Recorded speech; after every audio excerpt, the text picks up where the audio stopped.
Ai, meu Deus, Águida. Cadê a Águida? Cissa, pode só falar que estamos junto com o Movimento Capacidade 2021, acho que tá tudo. Eu acho que a gente perdeu. Pra te ajudar. Ó, eu acho que a gente perdeu. Perdeu o quê? Estamos fora do ar? Regina, você consegue entrar no Facebook para ver se está transmitindo? As pessoas estão dizendo para mim que não tá.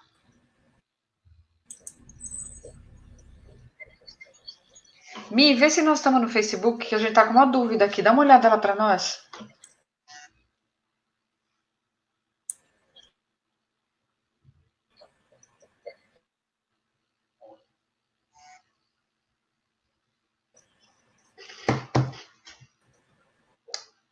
Ai, ai, ai. Estamos ao vivo. Não. Nós estamos ao vivo?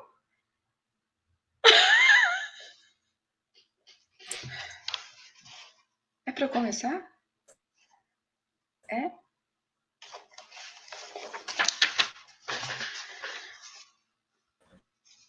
Boa noite. Eu espero estar ao vivo. Eu espero que esteja tudo bem. É uma honra estar aqui com vocês hoje e representar o Fórum de Educação Integral para a Cidade Educadora e ter a oportunidade de compartilhar com vocês um momento tão importante com tanta gente importante numa mesa de trabalho. Então, primeira coisa, eu queria contar para vocês um pouquinho do que é o Fórum de Educação Integral e antes contar que hoje, especialmente, nós estamos com numa atividade maior na cidade, que é o Ocupa a Cidade, e que é um movimento gigante, um movimento potente, um movimento que atingiu os cantos do Brasil e que está dando um orgulho enorme de fazer parte da cidade de São Paulo e fazer parte desses educadores que pensam e que põem a educação para ser debatida em todas as possibilidades, em todos os cantos da nossa cidade. Então, é uma honra estar no Ocupa Cidade e uma honra representar o Fórum de Educação Integral. Queria só contar um pouquinho para vocês, muito rapidamente, sobre o Fórum de Educação Integral e da luta que ele vem implementando e estruturando na cidade e cuidando das pessoas e das condições de conversas e ações de articulação. O Fórum de Educação Integral ele foi lançado em dezembro de 2016. E o que aconteceu? Pessoas que entendiam que a educação integral era a ponte, se não a estrada, para se chegar na autonomia e na constituição de espaços adequados para uma educação livre e ampla, se tornou uma união de ideias e de pessoas e foi realmente, virou verdade nesse encontro de dezembro de 2016. De lá para cá, o Fórum de Educação Integral, carinhosamente com a sigla de FACE, ele tem 3 anos e meio, que a gente poderia dizer, 3 anos e meio de estrada. Mas a gente pode dizer de estrada, de rua, de praça, de beco, de cantinho, porque uma das características desse grupo de pessoas é achar lugar onde a educação pode acontecer e ser potencializada, e virar arte, e virar potência, e dar espaço para os nossos meninos e meninas criarem e melhorarem as suas possibilidades de vida. Uma das maiores características do fórum é se constituir como espaço de articulação. Ele articula sociedade civil, poder público, academia, educadores, famílias e os meninos e meninas. Então, o fórum, ele traz no seu interior a força de quem acredita na educação como a possibilidade de não aceitar biografias pré-estabelecidas para meninos pela condição social onde ele nasceu ou onde ele vive. A educação integral para nós, para esse coletivo que hoje se apresenta aqui, representando o Fórum de Educação Integral e o Ocupa a Cidade, tem como ideia criar possibilidades para que as várias dimensões do humano possam ser trabalhadas em todos os meninos e meninas, e não apenas naqueles que têm condição e que têm um privilégio econômico. Os nossos meninos, as nossas meninas de escolas públicas, que têm privações de direitos e que têm algumas condições que precisam de apoio estão no centro do nosso debate, da nossa luta no Fórum de Educação Integral e no Ocupa a Cidade. Então, é uma honra iniciar aqui. Eu tenho hoje pessoas maravilhosas. Para vocês terem uma ideia de quem vai falar, nós temos a Emília Cipriano, a Fátima Antônio, a Helena Singer e o José Silveira, que é nosso super convidado especial. Ele não apareceu no card, porque ele vem como um brinde, como uma surpresa a mais, e que hoje, nesse momento, eu já estou autorizada a contar para vocês que ele está aqui conosco. Nos bastidores, nós temos a Regina, a Zuleide, a Águida, e atrás dessa turma toda, muita gente que trabalhou para chegar nesse momento aqui, para poder falar com vocês ao vivo e a cores. Então, nós estamos aqui. Então, a primeira pessoa que eu vou passar a palavra é a minha querida Emília Cipriano. A Emília não precisa de muitas apresentações, porque ela é um popstar da educação paulistana, mas eu faço questão de ler um pouquinho do que eu escrevi. A Emília Cipriano é conferencista, formadora de formadores, pesquisadora da infância, e ela atuou e atua de forma determinante na estruturação de propostas de educação integral, especialmente no São Paulo Integral, que foi para a rua em 2015. E ela sempre trabalhou com uma proposta dialogada com todas as regiões da cidade. Então, ela trabalhou muito para constituir documentos, espaços de debate, e hoje ela coordena grupos de pesquisadoras, que são pesquisadoras da rede pública, que ela abre as portas para se tornar intelectuais da educação cada dia mais. Então, agora eu vou passar a palavra para minha querida Emília, que é uma defensora, além disso, uma defensora do direito das crianças com aconchego e respeito intelectual. É isso que eu vejo nessa minha amiga que está aqui comigo hoje.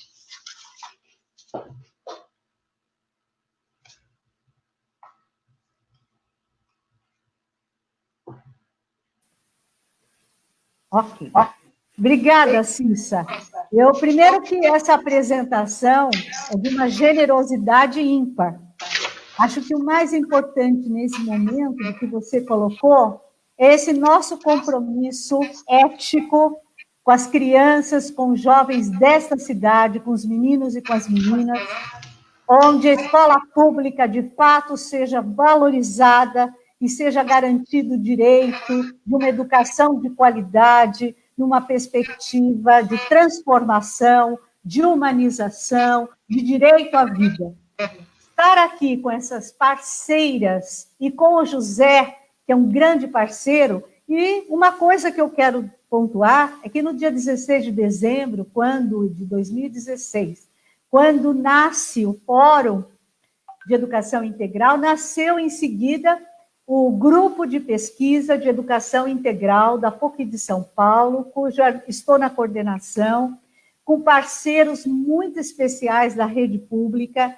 Entre elas, neste grupo, tem a Regina Cola, tem o José Silveira, eu não vou citar todos os nomes, porque são muitas pessoas, mas o que eu acho que é importante é dizer que nós temos muita clareza de que nós queremos fazer pesquisas engajadas, nós queremos que a academia assuma o seu papel de engajamento na realidade social. E é por isso que a gente foi para esse campo. Eu, como professora da PUC, nesses 32 anos, tenho muito presente a luta para que a universidade cada vez mais assuma o seu papel, e um papel onde ela tem que ir muito para o contexto da escola, para aprender muito com a escola, para trocar com a escola, para criar canais e para poder, na verdade, pensar coletivamente. O Ocupa, para mim, nesse momento, está ocupando um espaço, porque o fato da gente se posicionar num contexto como nós estamos vivendo revela a nossa capacidade de resistir, de resiliência, de resistência, de caminho. E eu fiquei, no nosso diálogo, nós vamos falar das escolas, escolas que inovam, escolas que trabalham projetos chamados especiais, que é um objeto de muita discussão. Mas eu quero falar de que lugar? Eu quero falar do campo conceitual, inicialmente. Eu queria primeiro conceituar o que é inovar, tomando muito cuidado com essa palavra, para que não seja a hora da novidade. Inovação implica, numa educação na concepção que defendemos, que é aquela dos direitos, é aquela onde as pessoas, de fato, são tratadas com respeito, onde não há nenhum tipo de discriminação, é um projeto que tenha como perspectiva, como princípio, como pressuposto, provocar modificação na forma de realizar as suas ações, de forma que estejam determinadas e construídas a partir de seus contextos, ou seja, são iniciativas que são constituídas pelos atores nos diferentes territórios, nas suas escolas, com as características próprias, com aquelas necessidades reais e que emergem a partir das suas relações com o território, com a comunidade, com os grupos. Pensar nesse conceito de inovar nessa perspectiva significa, na verdade, ter um caráter intencional de realizar isso. Não é simplesmente mais um rótulo, é ter a intencionalidade nesse processo, é ter uma concepção do ponto de vista do conhecimento, dos valores, dos princípios e, principalmente, no que se refere à formação. A Cissa falava da formação humana, e eu diria, quem trabalha com educação integral tem que trabalhar com a integralidade do ser. Não há fragmentação. O ser é uma totalidade que envolve as suas múltiplas dimensões. E todos os seres humanos têm direito a isso, em especial aqueles que, historicamente, foi negado esse direito. Esse nós temos que estar muito atentos. E, nesse sentido, esse caráter tem que ser detalhado, ele tem que ter uma dimensão de consciência, é fazer com a consciência, visando uma melhoria na ação educativa, não na ótica, e eu acho que isso a gente precisa pensar muito, nas armadilhas que estão aí, porque muitas vezes se pauta em resultados apenas quantitativos, em valorização de algumas questões que não mudam a vida, que não mudam a qualidade de vida, que não garantem os direitos de fato, que não faz o ser ter consciência crítica e efetiva. Quando nós estamos falando de uma escola que inova, de projetos que inovam, nós estamos falando de uma inovação que tem um sentido, uma autonomia, e que a sua maneira de fazer e pensar está articulada com princípios, articulada com trabalho coletivo, articulada no sentido colaborativo. Aqui queria fazer uma observação, que uma das coisas mais bonitas que a gente percebe é que esse trabalho, ele é um trabalho de rede, de comunidades de aprendizagem, de redes que vão se descobrindo, inclusive tendo autonomia efetiva de fazer essa leitura com seus pares, com seus grupos, com seus espaços, para transformar essa realidade. Há um princípio aí importante do direito, há também uma questão filosófica, antropológica, cultural, na direção da transformação.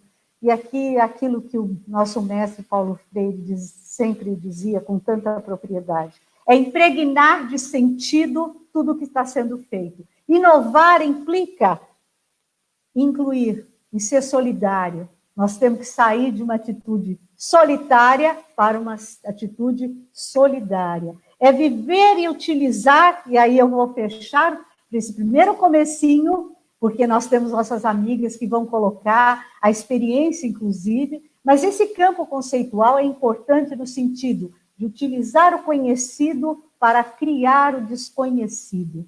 É ousar, é fazer realmente a igualdade de oportunidades, é aumentar a qualidade dessa educação, articulando valores, ideias e, sem dúvida nenhuma, tendo um fazer coerente entre discurso e prática. Eu começo com a provocação da inovação e aí eu volto para a Cissa para dizer uma coisa. Conceituar isso implica em pensar em propostas. E essas propostas, nós vamos poder conversar um pouco sobre elas, sobre conhecimentos que têm, de fato, relevância na vida dos sujeitos históricos, que são os meninos e as meninas que estão nas nossas escolas públicas. Nossa, Emília, muito obrigada. Você realmente... Ó o José aí. Oi, José.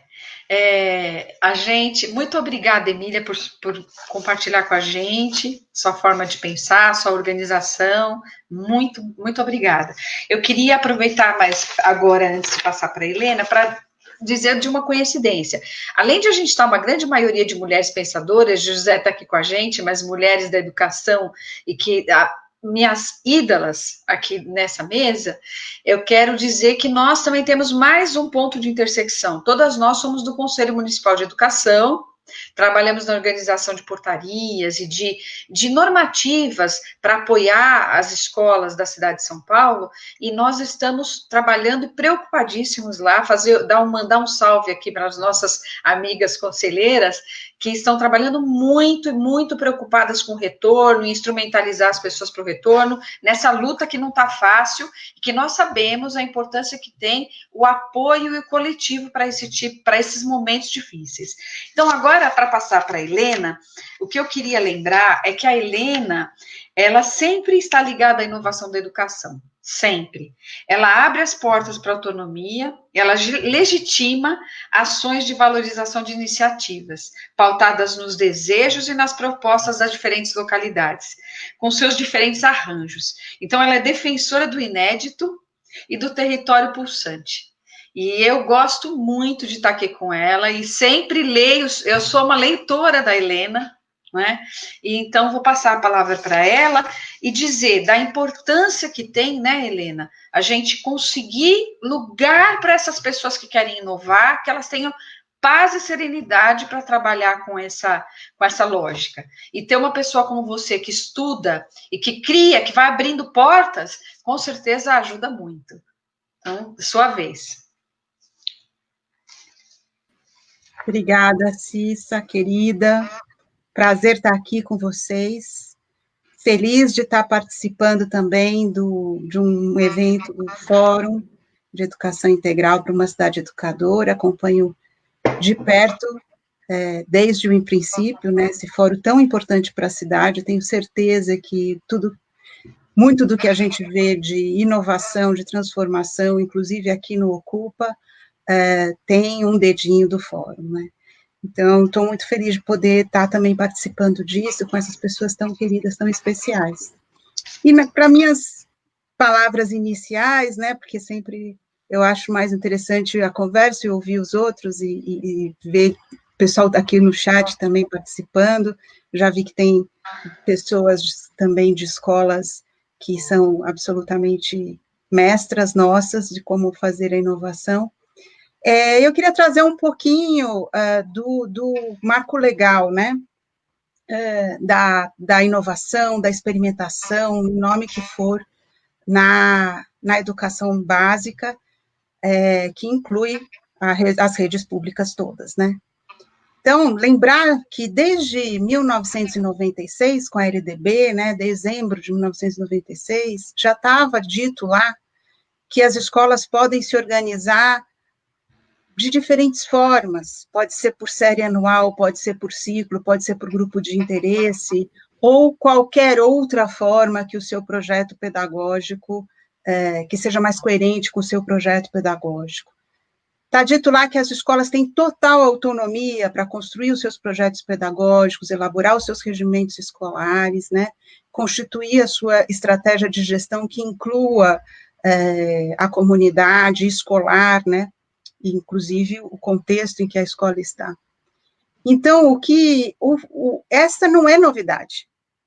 O choque é que eu fico chocada e gostaria de compartilhar o choque, é como que 24 anos depois, são tão poucas as escolas que não se organizam de forma seriada, que não se organizam separando os estudantes em salas de aula, que não usam uma abordagem disciplinar do conhecimento. Ainda, infelizmente, são poucas que não batem o sinal, né? Então, talvez a gente pudesse pensar, não, porque esse é o melhor modelo, mas já sabemos que não é, né? Já sabemos há muito tempo, né? Inclusive, a LDB já anunciava isso, porque já se sabia que esse modelo tem limites que são bastante importantes. Então, o que nesses 24 anos aconteceu e no Brasil, realmente, é também que a legislação que seguiu, né, a LDB, primeiro os parâmetros curriculares nacionais, depois as diretrizes curriculares nacionais, agora, mais recentemente, a Base Nacional Comum Curricular, e aqui na cidade de São Paulo, o currículo da cidade, né, que tem a educação integral como seu pressuposto e todo o tempo afirmada ali, né. Então, todos esses documentos, eles reforçam a necessidade da gente organizar os estudantes, o conhecimento, o trabalho em equipe dos professores, as conexões com a comunidade de uma forma diferente, de uma forma que torne realidade palpável, possível, diária, cotidiana, todos esses princípios que a Emília trouxe tão bem aqui, né? E as escolas, e muitas escolas têm feito, e eu acho que na cidade de São Paulo, talvez haja maior concentração do número de escolas públicas, né, da rede municipal, que fazem efetivamente essa abordagem, uma abordagem de educação integral, né, que reconhece as necessidades de fazer as conexões no território, que coloca a aprendizagem e todas as questões pedagógicas necessárias de serem estruturadas para garantir a aprendizagem acima de qualquer estrutura mais burocrática, né? No entanto, essas escolas, elas não têm um lugar de formação, nem mesmo de inspiração dentro da própria rede, né? E isso não é exclusivo de São Paulo, isso é comum nas maior parte das redes públicas de ensino no país, em que as suas escolas que fazem de forma efetivamente mais próxima ao que a LDB propõe, elas são, às vezes, só toleradas, às vezes elas são até apoiadas para que possam existir de uma forma diferente, mas elas não são valorizadas internamente dentro da rede como um lugar onde as outras escolas, os outros educadores possam ir, conhecer, debater, criticar, aprender, né, trocar. Todas as escolas têm projetos pedagógicos únicos, deveriam ter, porque tem autonomia para fazer isso. Então, as redes de ensino deveriam ser suas escolas deveriam ser tão mais diversificadas quanto são diversificadas as comunidades, os bairros da cidade. Numa cidade como São Paulo, a gente deveria esperar que cada escola fosse completamente única, porque é uma diversidade enorme, né, de culturas.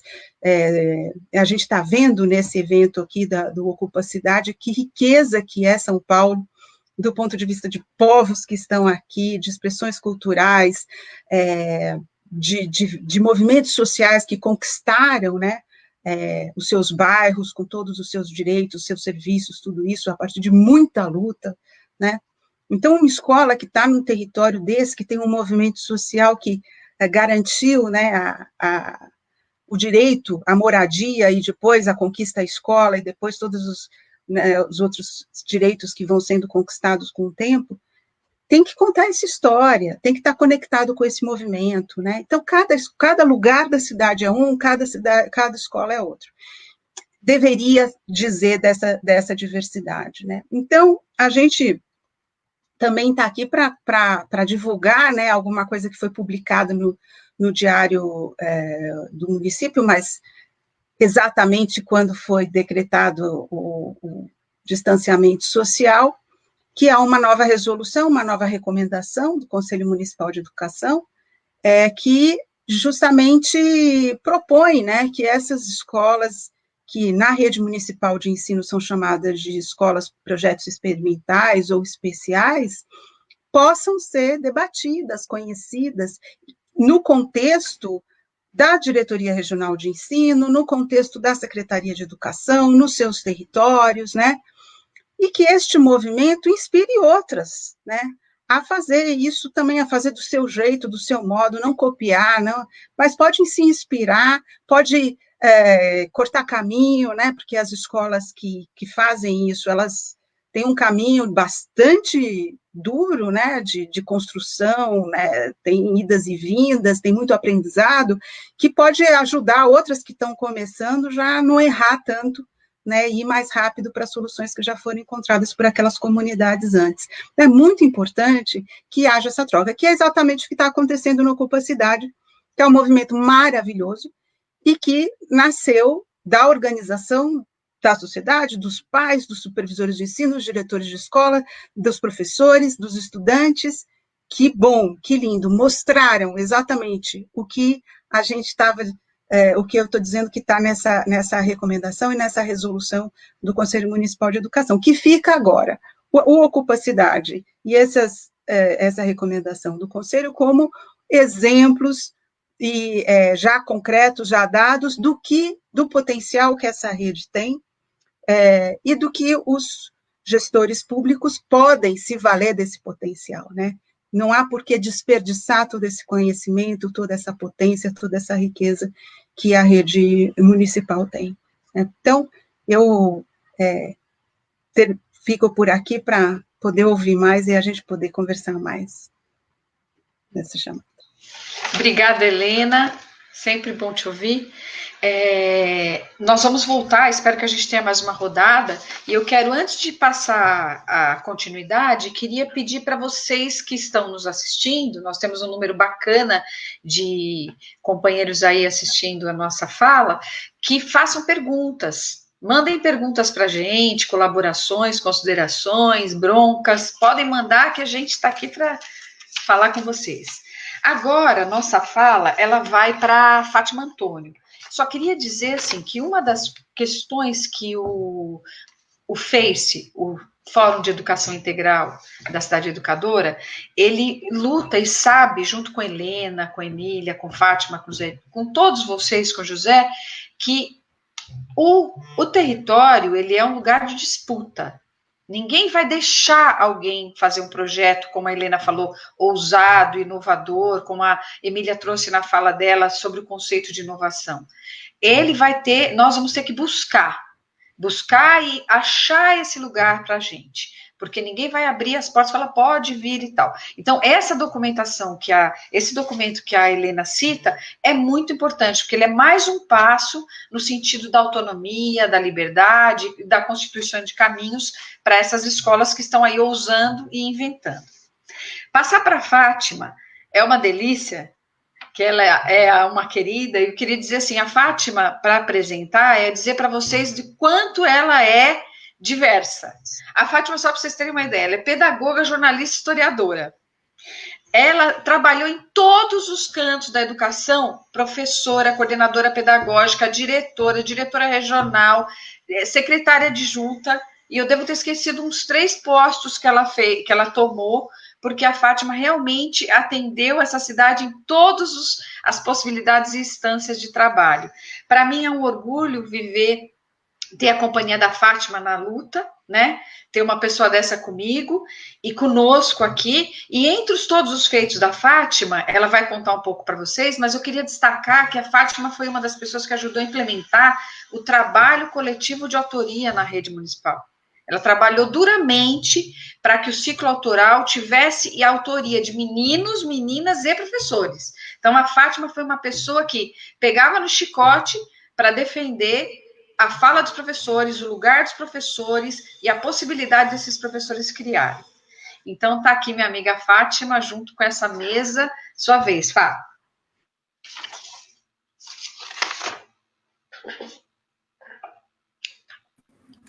Tem que ligar o microfone, né? Melhor. Pessoal, boa noite. É um privilégio poder estar aqui hoje compartilhando com pessoas que são tão caras para a minha vida, para a minha história, para a minha trajetória.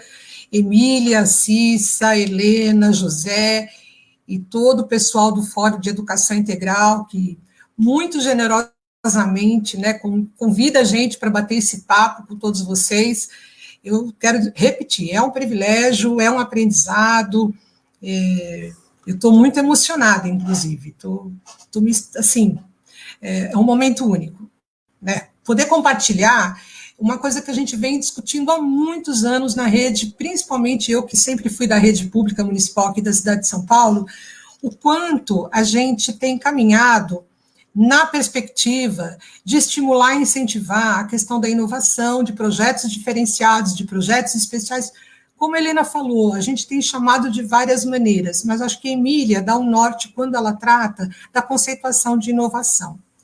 Eu queria dizer primeiro que a gente está falando de uma rede municipal que tem uma vocação por trabalhar com projetos diferenciados. Desde que eu me conheço por gente nessa rede, eu poderia contar uma gama de projetos pelos quais eu pude participar, ou eu pude acompanhar, pude vivenciar. O interessante é que nem sempre algumas das unidades ou dos coletivos de educadores não se veem fazendo um projeto diferente, inovador. Então, acho que é fundamental a gente recuperar a questão da recomendação e da resolução do Conselho Municipal de Educação, porque ele afirma e reafirma muitas vezes que a legislação nacional, federal, desde a Constituição, a LDB, as diretrizes curriculares, enfim, chegando até os movimentos curriculares que a gente tem vivenciado na rede, todos eles apostam na autonomia da escola. É disso que a gente está falando aqui. A escola tem uma autonomia para organizar seus tempos e espaços. Obviamente que nós estamos numa rede, nós temos diretrizes, mas elas não engessam o nosso trabalho. Elas não são construídas para engessar o nosso trabalho no cotidiano.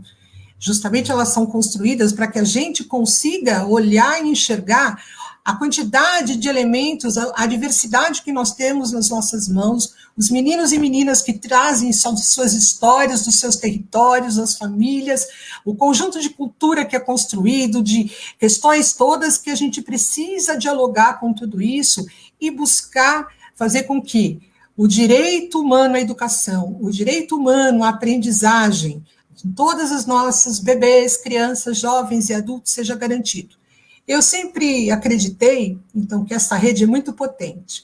E todo projeto inovador, todo projeto especial que se tenta construir, que se constrói, esse projeto ele vem para fazer uma disputa séria que nós temos hoje, principalmente, que está falando dela o tempo todo.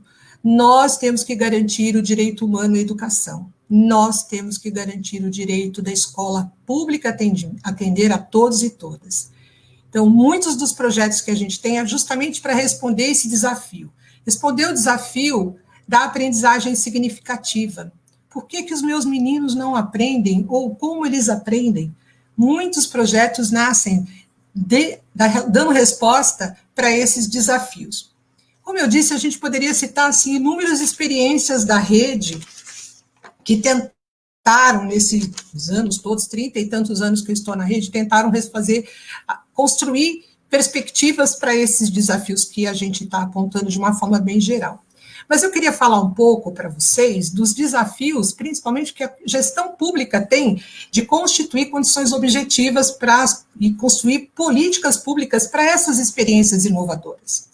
Como eu já estive lá na secretaria, a Cissa também, a Emília também, nós sabemos muito bem o quanto muitas dessas escolas necessitam que a gente constitua um diálogo com elas, compreenda a trajetória, compreenda as necessidades concretas que elas têm para conduzir seus projetos diferenciados. Não é fácil fazer uma reestruturação curricular, não é fácil mexer em tempos e espaços, não é fácil, né, porque a gente encontra algumas amarras ao longo do caminho. Então, eu queria só dizer para vocês que, com a experiência que nós tivemos na Secretaria de Educação, o que conseguimos fazer, talvez tenha sido, né, uma abertura de caminho. Eu me lembro bem, uma vez que um diretor, eu vou citar o Braz aqui, eu fui em 2013, numa atividade que estava acontecendo no MF Campos Sales, ele me convidou para fazer parte de uma mesa. E naquele dia, o Braz fez uma fala que dizendo das condições tão difíceis que muitas vezes as escolas que tentam inovar enfrentam no caminho. Mas ele virou para mim e falou: Fátima, se pelo menos nós tivéssemos escrito no Diário Oficial, quando sai publicado as escolas, no período de remoção, qual o projeto que ela desenvolve, acho que já nos ajudaria bastante. E foi isso que nós conseguimos fazer uma coisa tão simples, aparentemente tão simples, e que foi preciso alguém dizer, né? Alguém que estava lá no chão da escola, na lida, verificando todas as condições favoráveis ou não, que possibilitassem ou não, pedir isso. E aí a gente fez. Então, a gente tem lá na remoção o nome do projeto, que já dá um norte para todos aqueles e aquelas que quiserem participar daquela escola, conhecerem que experiências, né, que práticas pedagógicas a partir das experiências estão sendo desenvolvidas, que projetos são possíveis de desenvolver. Então, esse caminho da gestão pública em relação às escolas que inovam, que têm outros projetos diferenciados, é preciso que a gente, primeiro, enquanto gestor público, reconheça essas experiências inovadoras que acontecem dentro do nosso sistema educacional. Eu queria dizer também que reconhecer a experiência inovadora nem sempre é aquela experiência que chegou, que já deu vários passos, que inclusive já se organizou para ser aprovada no Conselho Municipal de Educação. É reconhecer, por exemplo, que todas as unidades educacionais cotidianamente realizam muitas vezes coisas muito inovadoras. Um projeto de leitura pode ser muito inovador, um conselho mirim de crianças numa escola de educação infantil é um projeto inovador. E quantas vezes a gestão pública chega próxima dessa unidade educacional para reconhecer que essa experiência ela é importante. E ela, em sendo importante, obviamente, porque ela inova, porque ela tem toda uma característica de tentar soltar das amarras, né, que a gente sempre fala, é preciso que a gestão pública construa condições de dar visibilidade a essas propostas, promover o diálogo e a troca entre, como estou falando, enquanto rede, o quanto é importante a gente colocar isso no diálogo, que essas escolas sirvam de inspiração, que essas experiências possam ser compartilhadas. Uma outra coisa que eu sempre defendi, enquanto estava lá também na secretaria, é que a gente pudesse promover, que para cada uma dessas escolas que tem um projeto diferenciado, que nós pudéssemos transformá-las em centros de formação naqueles lugares onde elas estão, que outras escolas pudessem ir lá beber. Claro que cada uma vai fazer do seu jeito, com a sua realidade, mas é preciso se inspirar naqueles e naquelas que puderam, né, procurar algumas outras formas. E também eu acho que tem que constituir efetivamente uma agenda de política pública que identifique essas possibilidades, compreenda esses lugares como espaços de autoria, de protagonismo, e que a gente reconheça efetivamente esses projetos inovadores e no compartilhamento que a gente, de fato, defenda a questão dos territórios educativos e das comunidades de aprendizagem. Então, acho que, enquanto gestão pública, era o que eu queria deixar para vocês nesse primeiro bate-papo, que a gente consiga reconhecer essas experiências, dar visibilidade, dar chão, ter um diálogo permanente com essas experiências, fazer com que outras unidades educacionais e outros educadores possam ter acesso a essas experiências e, é claro, ao longo do tempo também, na manutenção desse diálogo, conseguir construir as condições objetivas que a gente tanto precisa para que essas escolas tenham efetividade nas práticas pedagógicas diferenciadas que muitas vezes ocorrem naqueles espaços escolares. Era isso. Muito obrigada.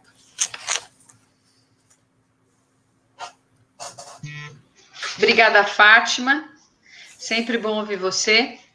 E eu queria, antes de passar a palavra para o José Silveira, dizer para ele que eu sou diretora de uma escola que chama José Dias da Silveira. E queria mandar um salve para os professores, meus colegas de trabalho na escola, no José Dias da Silveira, que é uma escola maravilhosa, de meninos forasteiros de várias comunidades, que é o Paraisópolis, o Jardim Edite e o Panorama, e os funcionários de lá, que são pessoas carinhosas, educadas e que fazem as famílias se sentirem em casa. Então, mandar um abraço para essa turma que me faz os meus dias serem razoáveis para ótimo.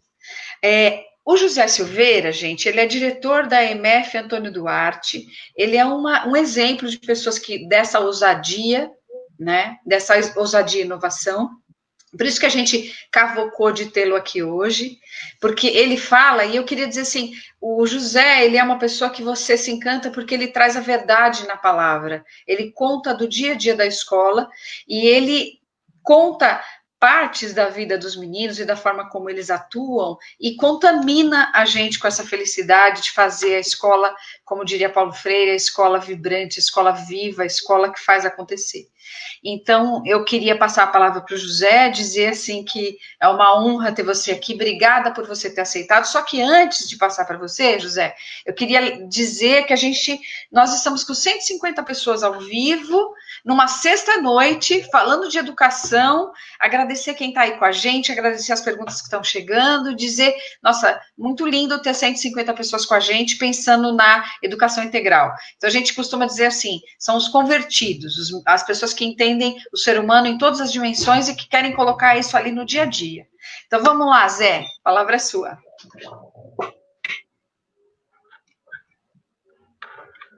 Boa noite. Agradecer imensamente o convite aí do Fórum de Educação Integral, dar uma boa noite especial à Cissa, à Fátima, à Emília, à Helena, né? Sei que por trás ali está a Águida, a Zuleide, a Regina, que bom, né?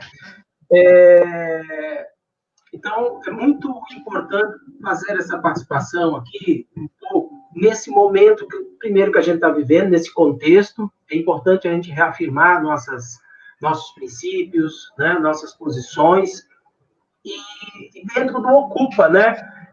Que é um movimento fundamental e importante na cidade de São Paulo. Então, é um prazer enorme, muito obrigado pelo convite, e vou tentar aqui, em alguns minutos, trazer para vocês um pouco da história desse projeto do Arte, né?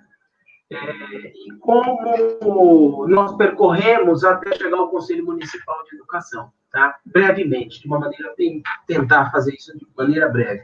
Primeira coisa, assim, dizer que a rede municipal de São Paulo é uma rede extremamente autêntica, extremamente rica. Não existe uma escola, não existe, pode procurar, uma escola que não haja extraordinários e excelentes projetos pedagógicos inovadores. É um professor de língua portuguesa, é um professor de sala de leitura, um professor de informática, um professor de história, de matemática. São professores que criam, e que produzem, e que transformam o tempo todo. Qual é a grande questão? A grande questão que a gente passou lá no Antônio Duarte e que a gente sente é que nem sempre a escola é imbuída e transformada por todas essas questões de transformação. Às vezes, essa transformação fica pequenos grupos, a um professor, a 2, a 3, a 4, etc. e tal. Porque a gente sabe que a escola também é um espaço de disputa. Tem os professores, tem o coordenador, o diretor, um assistente que deseja a transformação, outro que não vê com bons olhos, e assim é a vida, né? Não podemos nos reclamar disso. No entanto, o que eu quero dizer? Todas as escolas têm potencial, existem potenciais que possibilitam a mudança. E a mudança ela é necessária e fundamental. E foi essa conclusão que aquele grupo, do qual eu agradeço imensamente, o grupo de professores e de funcionários lá do Antônio Duarte, chegou à conclusão de que o modo como nós estávamos trabalhando historicamente já não dava resposta a esses alunos que estão aí na sociedade, a esse aluno do século XXI. Né? Que passar a lição na lousa não resolvia mais o problema. Que mandar o menino copiar e responder 2 questões não resolvia mais o problema. E como a gente vem desenvolvendo, trabalhando, construindo uma proposta democrática há anos na escola, os alunos passaram a ter muitas participações nesse processo. E a primeira coisa que os alunos iam dizendo era, olha, essas aulas não estão legais, não está boa, a gente não está conseguindo aprender. Ao identificar isso, os professores chegaram à conclusão, nós precisamos mudar. Precisamos mudar. E não fui eu, tá? Eu sempre coloco isso, não, em nenhum momento eu me coloquei como sendo a pessoa que instiga essa mudança. Ela nasceu no grupo de professores. Obviamente, isso é um desejo de qualquer diretor participar de uma mudança dessa. E foi isso que eu fiz, apoiar, participar, estar junto, construir, sofrer junto, porque é sofrer também o processo de mudança, e nós conseguimos fazer todo esse processo e consolidar hoje com a aprovação do Conselho Municipal de Educação. Pois bem, dito isso, nós, então, caminhamos para pensar o que fazer. Se não está bom do jeito que está, isso foi lá em 2015, 2016, por ali, não está bom. O que nós vamos fazer? Pra vocês têm ideia, nós passamos 2 anos buscando alternativas, buscamos construir. É aí que nós fomos atrás do Amorim Lima, conhecer como é que eles se organizam, fomos atrás do Campos Sales, fomos atrás do João Pinheiro, MF João Pinheiro na Penha, e, finalmente, encontramos uma possibilidade muito rica, que foi lá na MF Henrique Gamba, que é a MF do Céu Jaguaré, diretor Domingos, muito prazer, boa noite, agradeço demais sua participação, porque ali a gente iniciou um processo de reconhecimento que estava muito próximo da cultura que nós tínhamos. Porque, veja, todas as escolas têm uma cultura, existe um processo cultural, educacional e cultural. E para mudar, você não pode romper com essa cultura, muito pelo contrário, você tem que recuperar essa cultura e colocar ela em forma para ser transformada.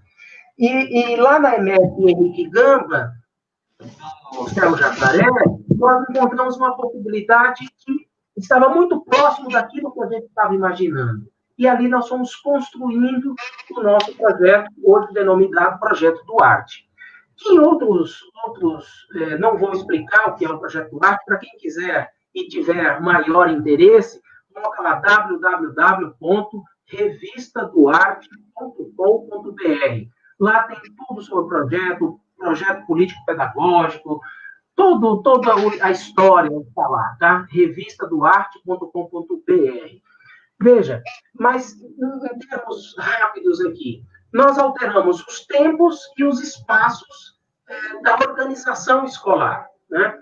Então, só para vocês terem ideia, rompemos com essas aulas fragmentadas de 45 minutos, então não tem mais aula, rompemos com essa situação de intervalo, com sinal, mas com tempo de intervalo também, né? E nós reorganizamos as disciplinas em áreas de conhecimento, né? Isso lá em 2016 nós estávamos organizando isso. Então, nós temos algumas áreas de conhecimento, por exemplo, linguagem, que agrega português e língua inglesa, exatas, matemática e ciências, humanas, geografia e história. Criamos uma área inédita no Brasil, que é a área chamada mídia educação, além da área integradora, que é educação física e arte. Veja, essas áreas, elas conseguem se organizar durante a semana, né? Cada uma dessas áreas permanece com um determinado grupo de alunos e, após 25 dias, altera com outro grupo de alunos. Pois bem, e o mais interessante nessa reorganização é que o professor tem um dia inteirinho, que ele não vai para a sala de aula, ele fica no planejamento. E isso, para a gente, é o pulo do gato, né? É onde a gente consegue organizar, conversar, dali saem projetos, dali saem planos de aula, dali saem atividades construídas e organizadas para chegar no aluno. Ou seja, você não chega na sala de aula de qualquer jeito, você tem um espaço para se organizar. Pois bem, como é que é esse processo todo? Esse processo não é tranquilo, né, de você fazer essas discussões. Então, primeiro, gente, conflitos, eles existem e faz bem. O conflito é importante. Agora, você precisa resolver esse conflito. Para solucionar conflito, não existe outro remédio, outra medicação, como está em alta agora a questão da saúde, né, outra medicação que não seja o princípio da democracia. Democracia, nesse sentido, é fundamental para que coloque esses conflitos, né, no espaço de um diálogo e você possa encaminhar. Agora, para onde que você encaminha? Para onde você deseja chegar. Então, tem que ter um objetivo. Qual é o objetivo? Transformar, né, alterar os tempos e espaços dessa escola. O que nós vimos ali? Que precisa escrever. É que tem que ter um grupo de professores, de coordenadores, de diretor, de assistentes que escrevam. Porque, na maioria das vezes, nós, e eu faço parte muito bem disso, nós não registramos, nós não escrevemos. Então, todo esse processo de discussão, ele tem que ir sendo registrado. A sistematização desse registro é o projeto político-pedagógico, né? Se você registra, você terá um projeto político-pedagógico consistente, organizado, bem feito, bem estruturado. E é esse registro que nós vamos encaminhar futuramente para a diretoria de ensino, para a SME e, logicamente, para o Conselho Municipal de Educação. E é importante que o Conselho receba essa documentação, porque, na maioria das vezes, ficar só no âmbito da Diretoria Regional de Educação, no âmbito da SME, na maioria das vezes, a gente sente até um certo, vamos dizer assim, um certo preconceito, porque essa escola, quando ela busca essa construção, essa ousadia, ela começa a discutir, vamos dizer assim, com a forma de organização da secretaria. Porque a secretaria, e não é só a secretaria municipal, a grande maioria das secretarias, ela ainda tem uma forma de organização fordista, taylorista. Veja, e que no fordismo e no taylorismo, todos têm que pensar igual, todos têm que responder a mesma questão, todos têm que preencher o mesmo questionário. E, na maioria das vezes, quando você começa a fazer essas mudanças, essa mudança não cabe mais na planilha. E agora? E agora você tem que conversar. Mas, às vezes, a diretoria ou mesmo a SME não quer conversar. Então, precisa conversar. E é importante o reconhecimento do Conselho Municipal de Educação. Por quê? Porque, a partir desse reconhecimento, você consegue dialogar, você consegue ser essa escola, aquele grupo, aquela comunidade, consegue entender, consegue ser reconhecida, e o diálogo com a diretoria passa a ser um pouco mais tranquilo, porque ela tira o peso das costas, né, de ter que ficar conversando, dialogando com aquela escola, com aquele território, mas, ao mesmo tempo, insegura, não sabe se aquela escola está no caminho certo, será que é isso mesmo, e se tiver tudo errado? Então, quando o Conselho Municipal aprova, né, isso dá uma tranquilidade, que é o que nós estamos vivendo lá. Todo o nosso processo percorreu a diretoria, o DIPED, a supervisão, foi para a COPED, voltou várias vezes, a gente reescreveu algumas vezes, e chegou ao Conselho Municipal de Educação. Para nossa alegria, o Conselho Municipal de Educação reconheceu com muita tranquilidade, com muita facilidade, muita rapidez, né? Com muita rapidez. Então, eu tenho só a agradecer, inclusive, né, essa parceria, esse entendimento de uma escola, de um grupo de professores, de uma comunidade que deseja o quê? Deseja transformar, deseja usar para garantir direitos. Nossa luta é essa, garantir direito de aprendizagem, garantir direito de formação de sujeitos livres e democráticos, que é o que nós almejamos e desejamos. Essa é a nossa luta. Agradeço, muito obrigado pelo convite, Cícera, obrigado. José, eu que agradeço suas palavras, você vai voltar ainda mais um pouquinho com a gente daqui a pouco, mas agradecer o pessoal do Fórum de Educação Integral, que organizou essa mesa, que conseguiu te achar e trazer a laço, apesar de você já estar super envolvidos, mas assim, você topar vir falar com a gente, foi muito bacana.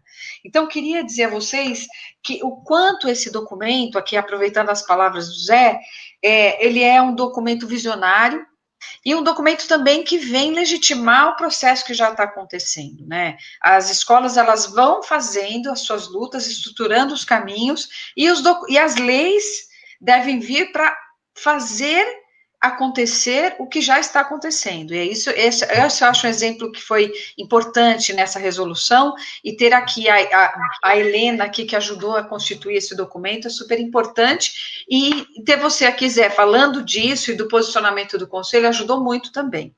Meninas e menino, agora eu vou passar para alguns questionamentos. Queria dizer para vocês que nós estamos recebendo perguntas bem interessantes e que a gente procurou direcionar para, mesmo que algumas perguntas não tenham vindo direcionada, a gente está direcionando para alguns de vocês numa ordem mais aleatória.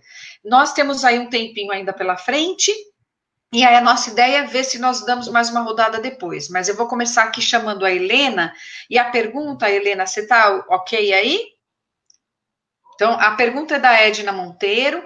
Helena, amo trabalhar com as crianças de rua, vivendo experiências de vida na vida da cidade, mas entendo as linguagens midiáticas complementares e não excludentes desse processo. Gostaria de saber qual é a sua opinião sobre esse assunto.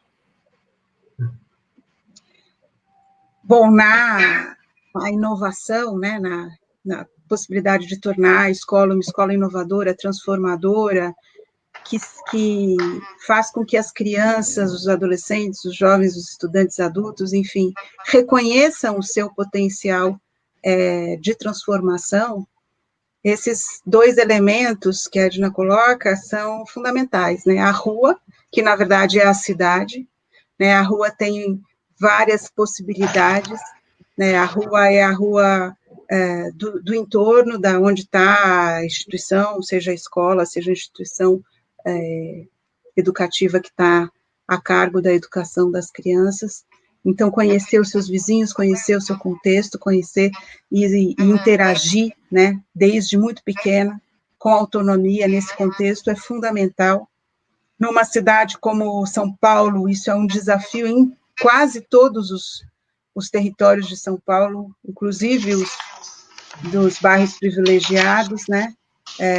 Os adultos costumam ter muito medo, especialmente as escolas têm muito medo de sair circular com as crianças pequenas, mas é muito importante que se perca esse medo e que as crianças adquirem a sua autonomia. E a rua é também o acesso à cidade inteira, né?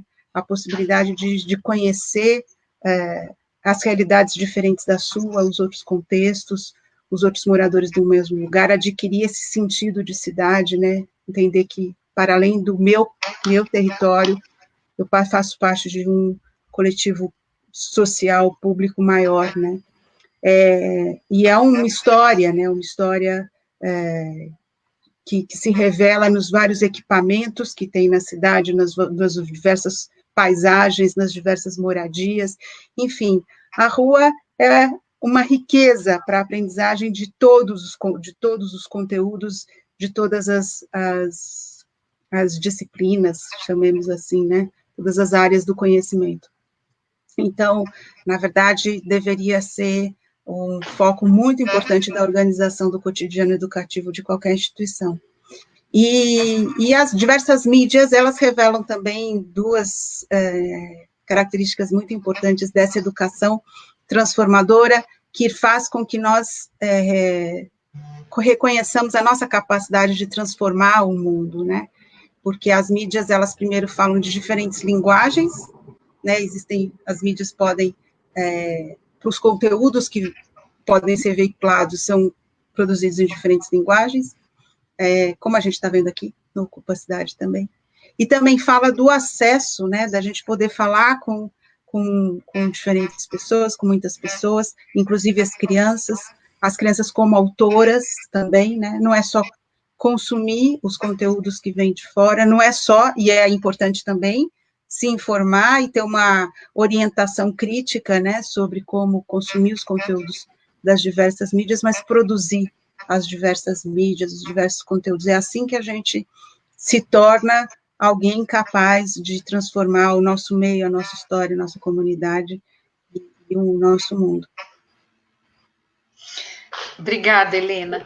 E o que na sua fala, a gente percebe que não tem medo da rua, né, Helena? A rua é um lugar que deve ser nosso, né?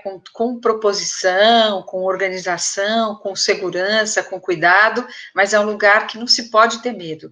E essa lógica de que a escola quer tirar a criança da rua, é uma lógica que precisa ser analisada e vencida todos os dias. Então, a sua fala, ela vem completar muito esse pensamento que a gente tem trabalhado.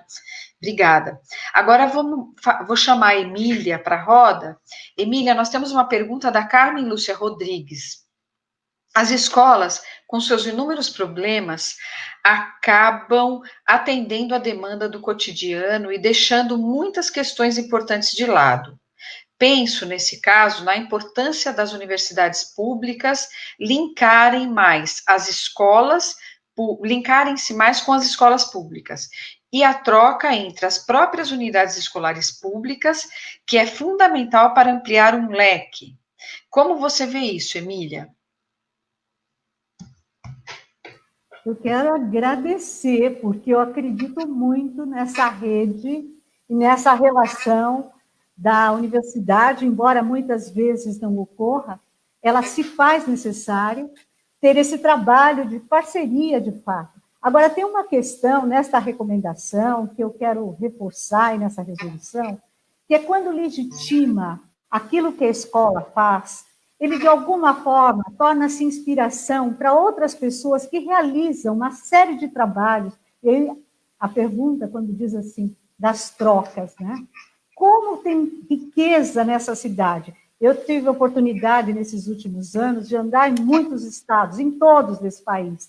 E é impressionante como São Paulo é uma referência para todas as iniciativas inovadoras e como é importante que essa rede se reconheça a partir dela própria. Muitas vezes vêm pessoas de outros países, de outras cidades, conhecer essas iniciativas, esses trabalhos, e nós que estamos fazendo, nós que estamos realizando nesse espaço, nem sempre temos esse movimento de troca.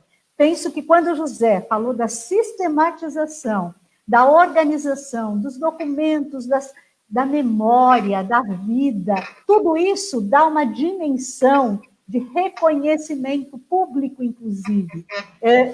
O número de grupos que têm iniciativas criativas, inovadoras nessa cidade é muito maior do que tudo que nós temos registrado, com certeza. E aí vem a questão de chamar essas pessoas para esse processo.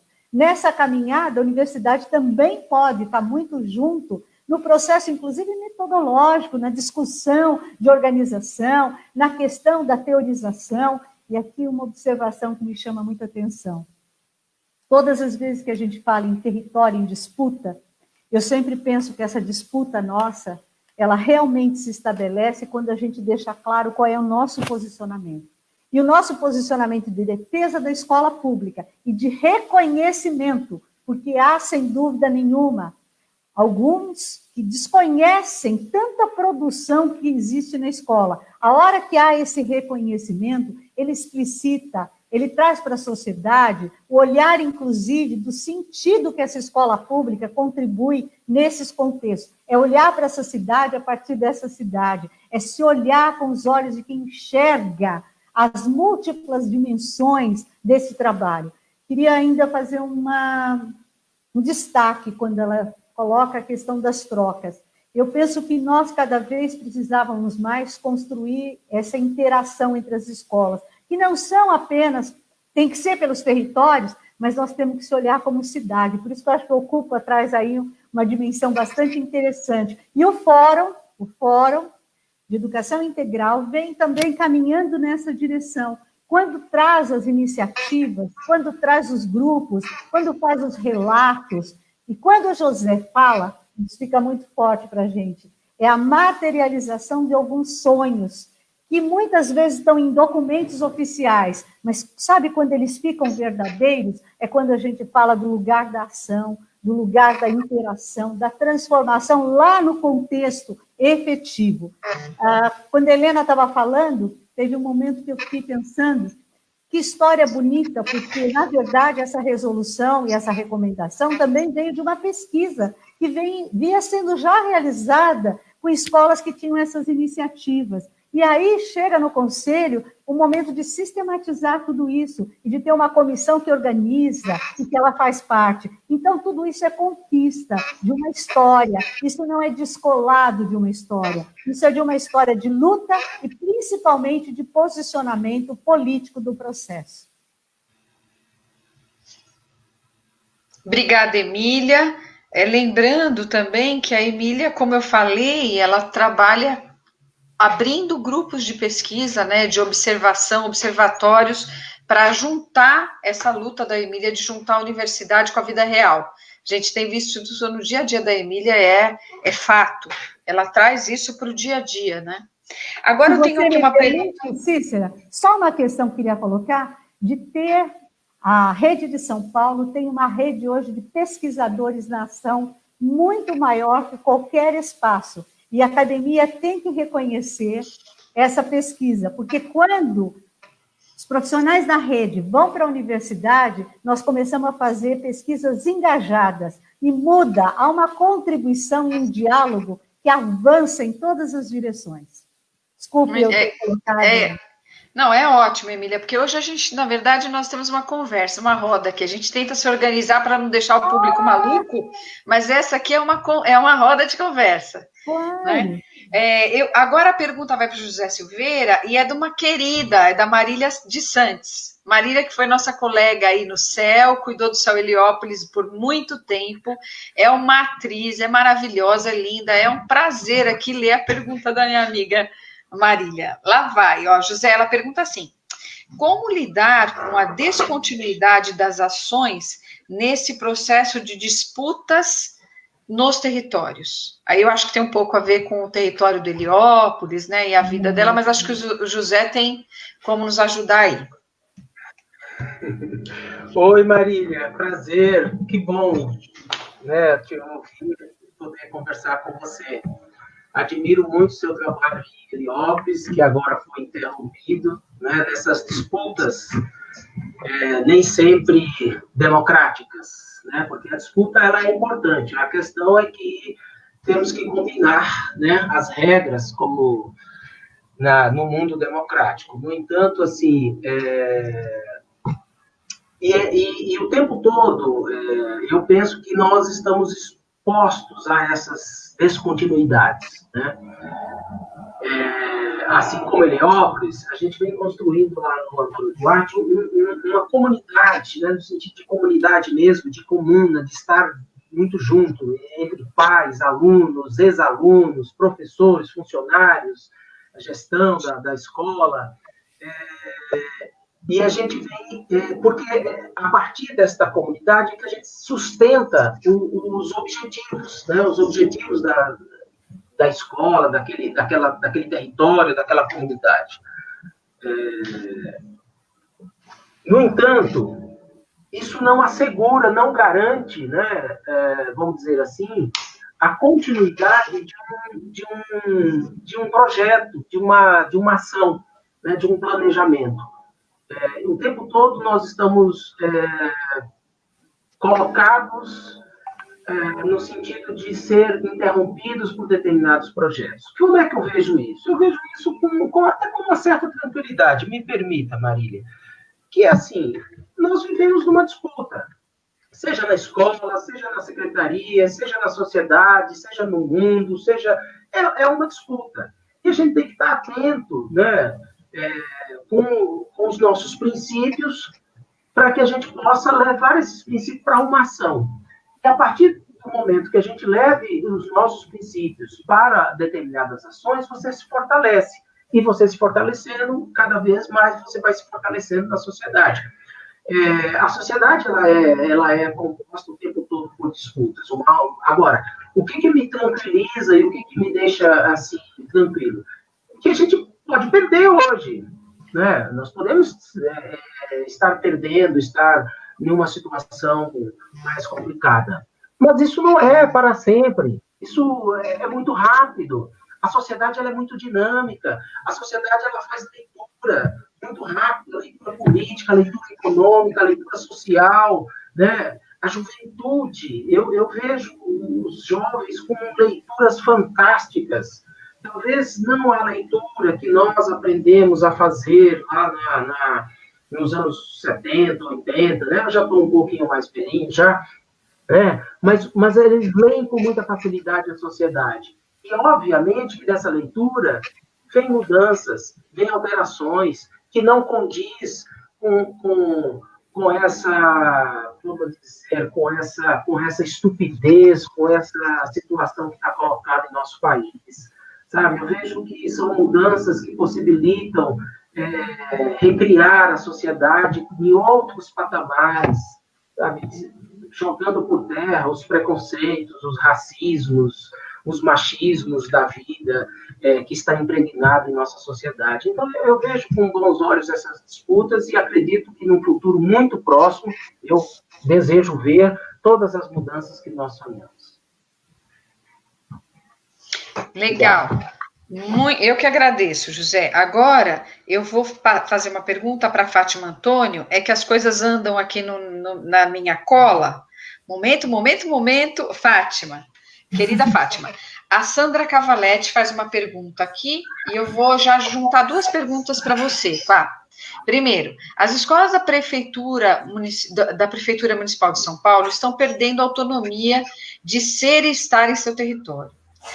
Orientações sem diálogo, sem consulta pública aos seus educadores e comunidades, tomando as publicações em plataformas com função obrigatória e sem sentido. Que brechas as escolas podem ter para fazer frente a isso?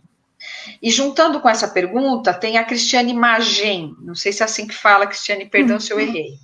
Qual a formação a se propor para gestores nessa perspectiva autônoma? A rede municipal de ensino observaria e investiria nessa perspectiva, Fátima? Vamos lá, então. A primeira pergunta, eu vou tentar fazer de forma bastante objetiva.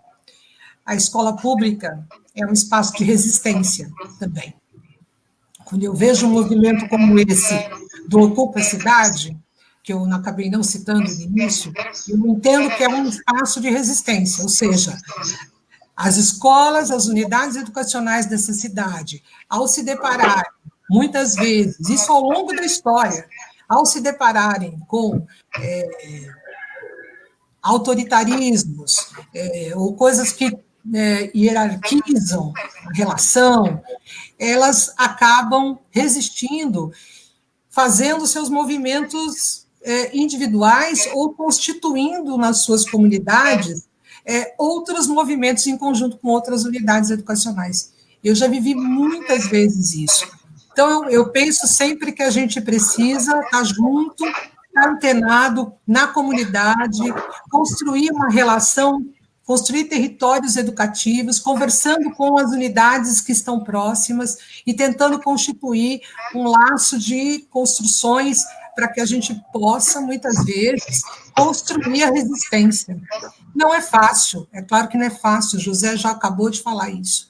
Mas eu penso também, gente, que é tão triste quando uma gestão ela tenta ser autoritária, ou quando ela tenta constituir políticas públicas que não dialogam com os territórios.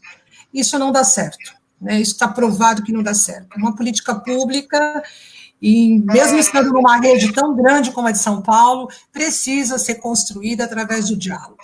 Precisa. Existem diferentes mecanismos hoje que a gente pode utilizar, mesmo numa rede com mais de 2.000 unidades educacionais como a gente tem hoje.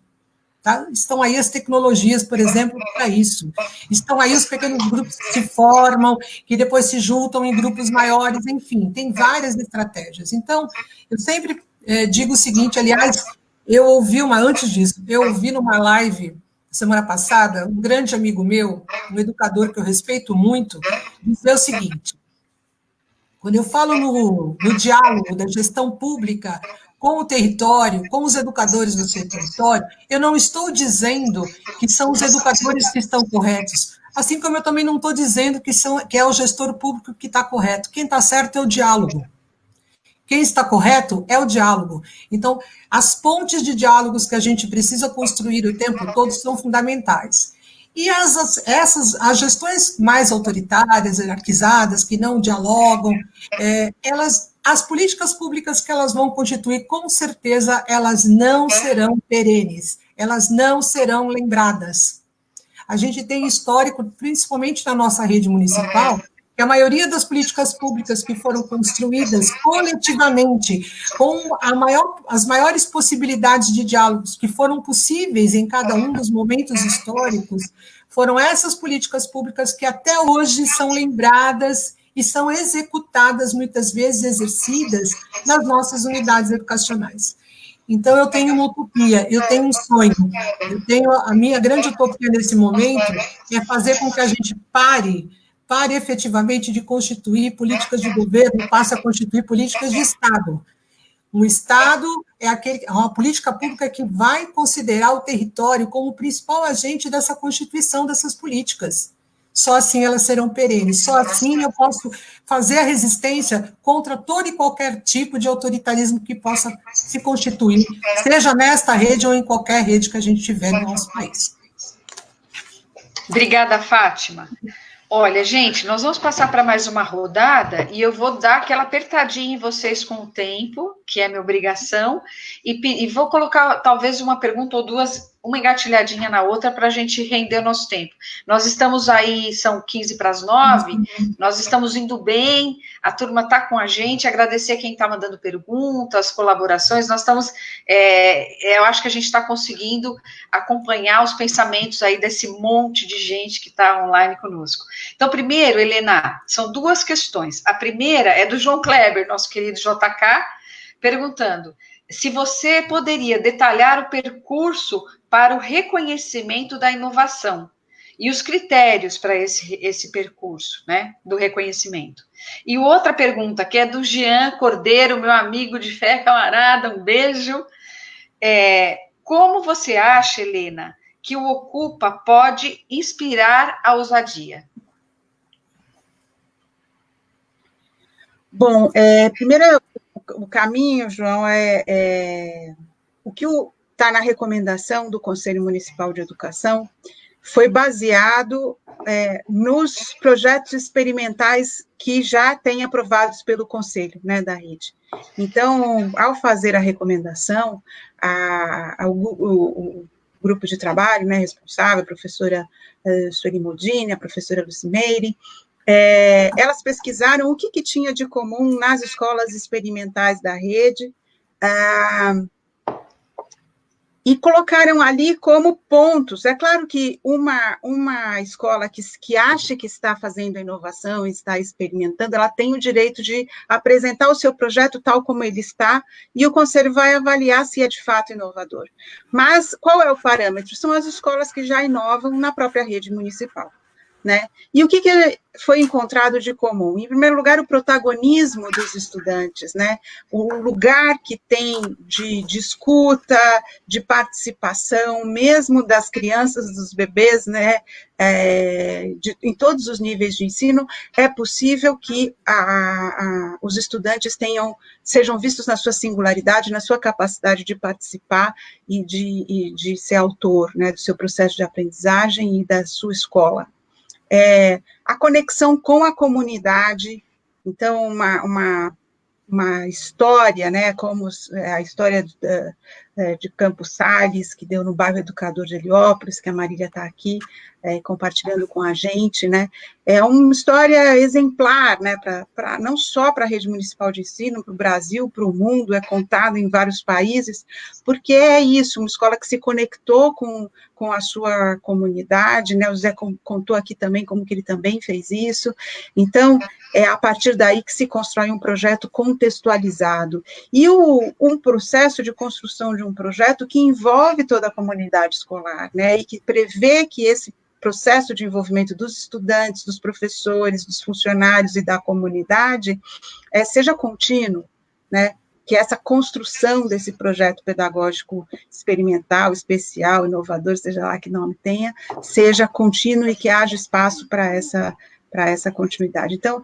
esses são os principais pontos, né, que estão ali colocados, e o processo é esse, na verdade, há que se ter um entendimento, né, da supervisão de ensino, acho que é muito importante até que o Ocupa tenha, pelo que eu entendi, na sua estruturação, na sua ideia, na sua organização, uma forte presença dos supervisores da rede, e é importante essa relação da escola com os seus supervisores que reconheçam, né, o caráter experimental e inovador, possam ajudar a escola nesse processo de documentação disso, né, para que isso seja encaminhado para o conselho com os devidos pareceres. Claro que, se não houver esse entendimento, aí é que moram os conflitos, os problemas e tal. Agora, também, a gente espera que esses documentos do Conselho Municipal de Educação possam apoiar diretores que têm essa visão inovadora, gestores e equipes escolares que têm essa visão inovadora e que, às vezes, enfrentam conflitos com os seus supervisores, dirigentes de ensino, e tem agora uma resolução, uma recomendação que ajuda também a orientar essa supervisão, a orientar esse processo, essa relação, né? Qual era a segunda pergunta, Cissa? Volta aqui. A pergunta é como, a segunda pergunta é como o Ocupa pode ajudar na ousadia. Muito bem, eu já falei uma coisa, que eu acho assim, a coisa mais maravilhosa do Ocupa é essa pluralidade de pessoas organizando as lives, organizando os encontros, né? Então, assim, quando eu vi que tinha um protagonismo dos pais, eu já fiquei encantada, porque esse é um segmento fundamental para a educação e com o qual a gente nunca fala, e tem uma ideia muito vaga, pais, né? Uma coisa muito genérica, porque tem pai de tudo quanto é tipo de gente, né? De tudo quanto é tipo de pai, não é? É difícil, né? Você tentar tratar homogeneamente. E eu acho que o contexto da pandemia deu uma proximidade, né, entre as famílias e as escolas inédita, e eu acho que o Ocupa também revela isso, né? Essa proximidade possibilita que agora a gente tenha um evento que é prioritariamente de educação, que tenha forte engajamento dos pais, inclusive na organização, dos supervisores de ensino, como eu já falei, dos grupos culturais da cidade. Eu não pude ver ainda muitas, felizmente amanhã tem sábado, mas eu já vi algumas que eu estou vendo que tem os grupos culturais de diversas regiões da cidade, os grupos ligados com a questão alimentar, né, os produtores de alimentação orgânica da cidade, né? Então, assim, essa riqueza, essa multiplicidade que revela a cidade para os educadores, estudantes e pais, tudo isso que a gente não precisa estar preso no que está no livro didático, né? Nos materiais didáticos, a gente pode olhar pela janela, né? Que eu já vi que isso é uma chamada aqui do Ocupa, né? O que a gente vê da nossa janela e o que a gente aprende olhando pela janela, né? E a gente agora só tem a janela e já está ansioso para poder ir para o outro lado da janela, né? Bem legal, Helena, obrigada. Aproveitando, assim, nessa fala sua, Helena, fazer um destaque da importância do coletivo, né? Como o coletivo tem poder e como a importância da ação coletiva, da ação política, ação com caminho, direcionada, como ela faz a mudança, né? Isso está na sua fala o tempo inteiro.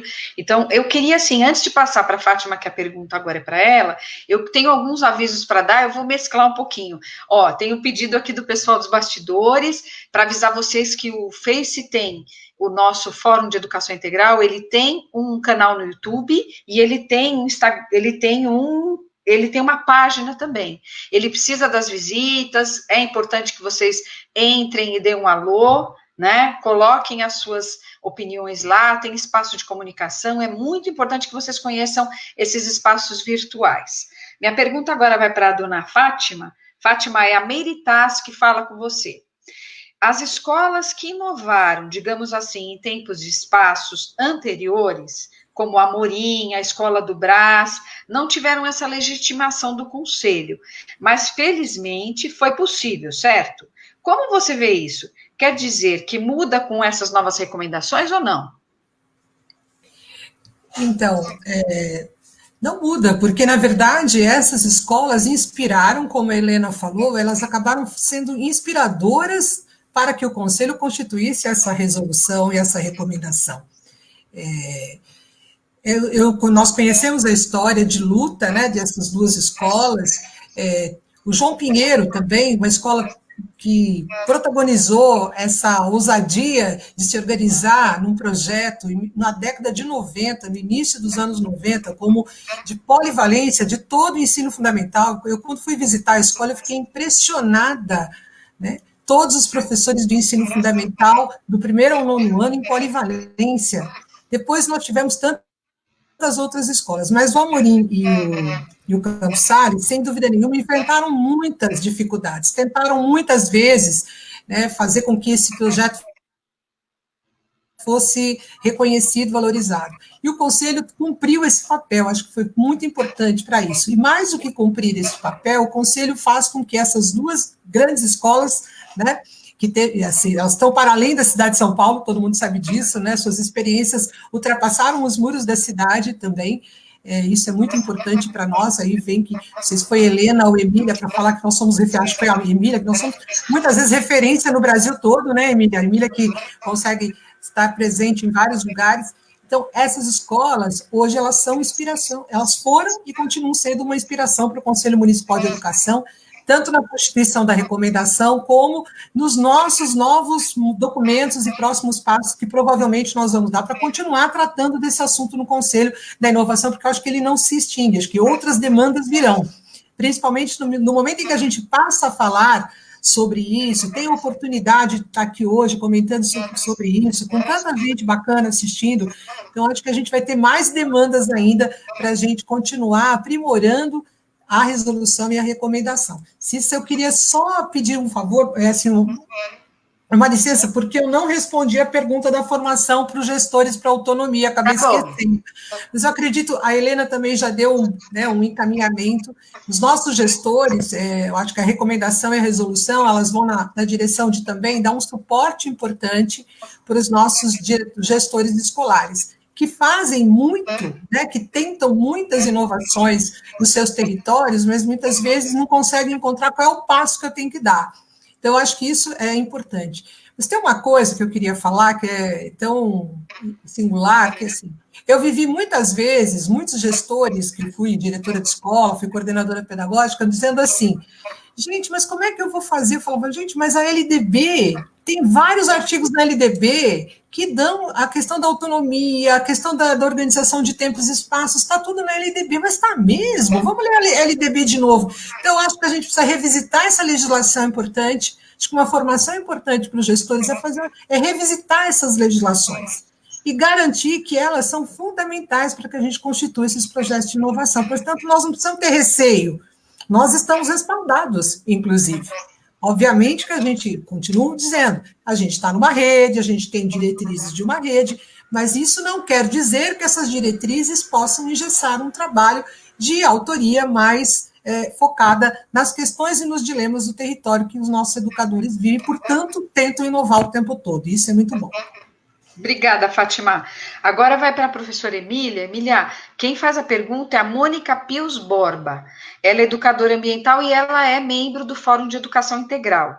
Ela fala assim, o que você acha dos shoppings abertos e os parques fechados, Emília? Será que não é um momento para trazer à tona o conceito de escola a céu aberto nos parques e praças da nossa cidade? Acho que foi o José que falou uma coisa que para mim é muito forte. Essa pandemia descancarou para nós a desigualdade.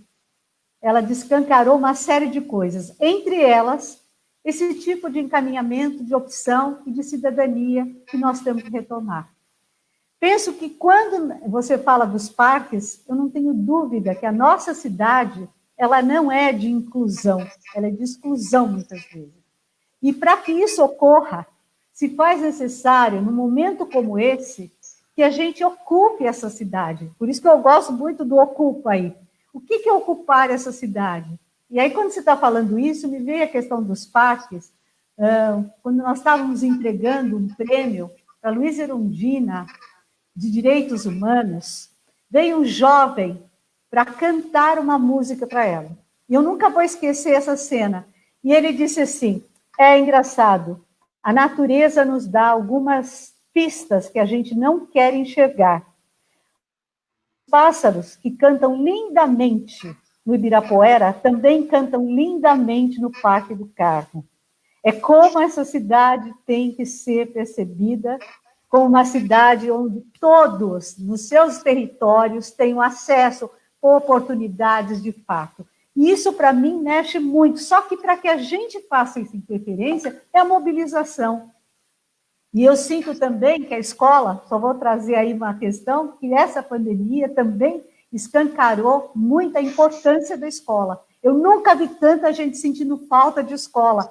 e querendo ter essas referências, retomar esse laço, esse vínculo, assim como trouxe também muitos problemas evidenciados, mas trouxe a valorização de um ser chamado professor.